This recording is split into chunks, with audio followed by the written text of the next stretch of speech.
بسم اللہ الرحمن الرحیم۔ السلام علیکم ورحمۃ اللہ وبرکاتہ۔ اسلامک ہسٹری یوٹیوب چینل میں خوش آمدید۔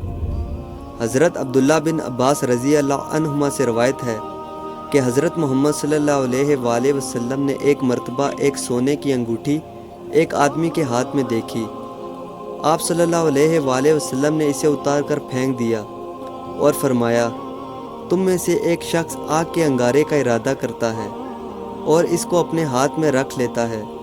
اس آدمی کو حضرت محمد صلی اللہ علیہ وآلہ وسلم کے تشریف لے جانے کے بعد کہا گیا کہ تم اپنی انگوٹھی لے لو اور اسے فائدہ اٹھا لو۔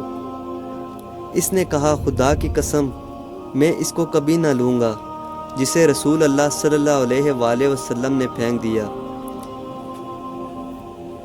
آپ کو اگر ہماری ویڈیو پسند آئے تو چینل کو سبسکرائب کریں اور دوستوں کے ساتھ شیئر کریں۔ السلام علیکم ورحمۃ اللہ وبرکاتہ۔